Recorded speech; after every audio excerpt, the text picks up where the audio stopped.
Moving on to item number 10, Transit Authority of River City, also known as TARC, going to provide us an update on comprehensive operational analysis and your long-range plan. So, Carrie, I'll turn it over to you. Yes, thank you. I am going to sort of jointly present with Aida Kopik, who you may know from the TTCC meetings and other planning efforts for TARC. So I will sort of pitch to you first and then fill in as needed. So thank you. Thank you, Carrie. Thank you, Kevin. We appreciate the opportunity to provide updates on a couple of projects that are funded through KIPTA programs, INDOT, and State Highway, Kentucky State Highway Department. We think major projects that will have impact in the community. However, due to the COVID impact and number of reasons that hit our economy, employment, and mobility industry in the past year and a half, some of those projects have been delayed, and at the moment they are actually all moving forward for implementation. So I am pleased to report on that.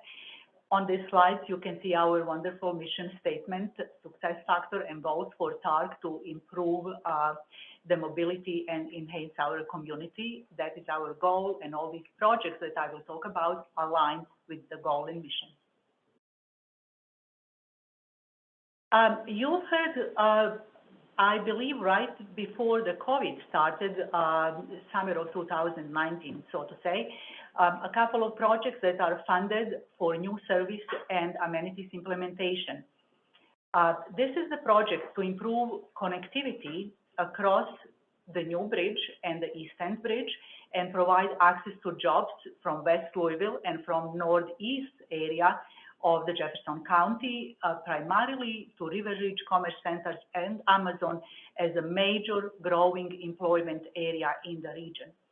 So we all know that transportation between home and jobs is one of the major reasons that people cannot keep the jobs. It's a major barrier for the employers to retain and get employees to many remote areas of our community. So Indiana Department of Transportation CMAQ grant is funding 2 new routes, basically to connect West Louisville, that where we have a high density of population, low income and minorities as well, with a faster and more efficient connections to River Ridge. And obviously we have some concentration of low income and minorities in the northeastern Jefferson County, where the new service would be provided across the new bridge and again enhance access to jobs. We are at the moment in the planning phase of this service with expected implementation either early or mid next year. The funding again is provided in fiscal year 2019. Grant was $2.4 million from INDOT plus $300,000 a local match from TARC.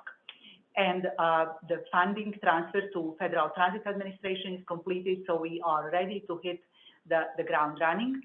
Part of the reason the project was not implemented earlier is obviously resources, but also significant impact of COVID on the employment and moving projects forwards and changes in commute patterns, number of reasons. So now with the economy coming back and the COVID hopefully exiting, we hope this is an opportunity to enhance access to jobs, and that's what we are doing with this plan.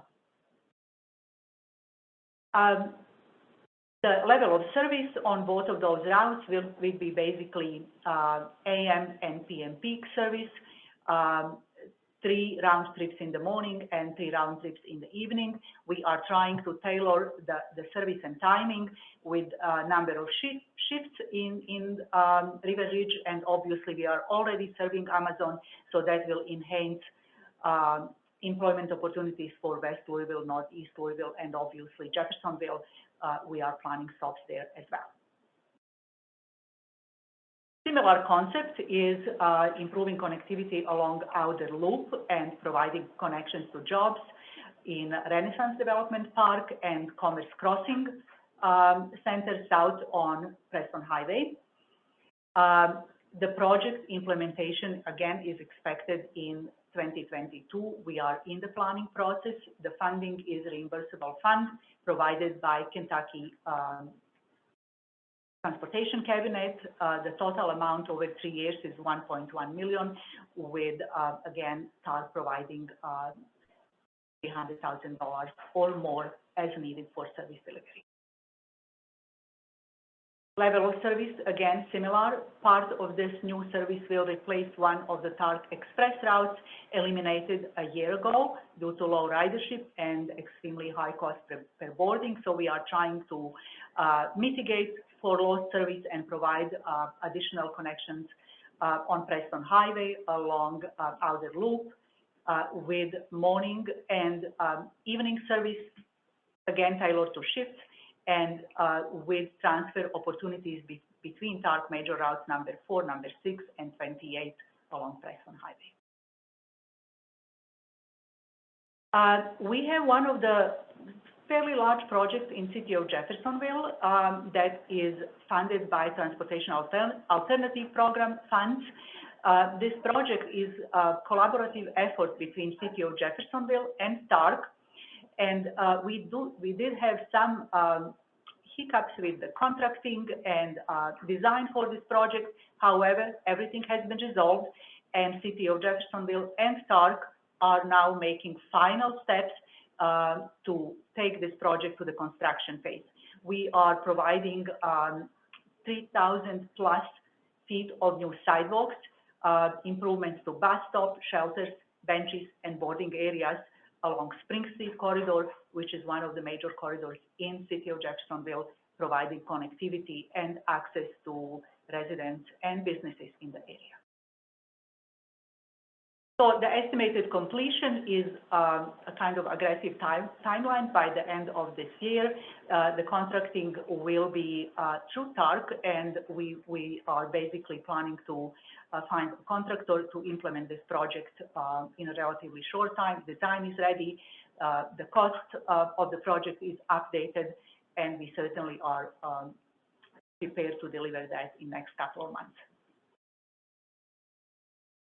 Park Place Mall is also one of the projects funded by Transportation Alternative Programs. This project was obviously tied into Bus Rapid Transit Corridor implementation and improving access and information for transit users, for bicyclists and pedestrians in Park Place Mall. The project is funded by TAP, and if you move to the next slide, we can see how the current look of this bus stop is. This is one of the major stations, BRT stations along Dixie Corridor, with this transit node that will be funded with approximately $150,000 combined funds from TAP and TARC. We'll certainly provide additional information, maybe bike lockers, informational kiosks to make this small transit node more visible in the community and serve transit users even better.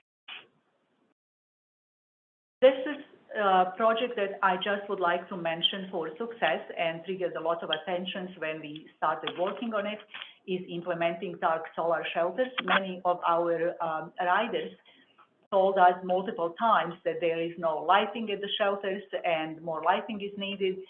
Providing lighting on the streets and in the community and transit amenities is a somewhat complex for a couple of reasons, but this was success to provide 5 solar shelters across the service area with approximately $100,000 capital investment in 5 different locations. We acquired all those shelters. This is the one on 28th Street and Dumenil. 2 have been installed, with 3 more solar shelters to be installed by the end of this year. And that is all I have today in terms of the project update. Would be happy to answer any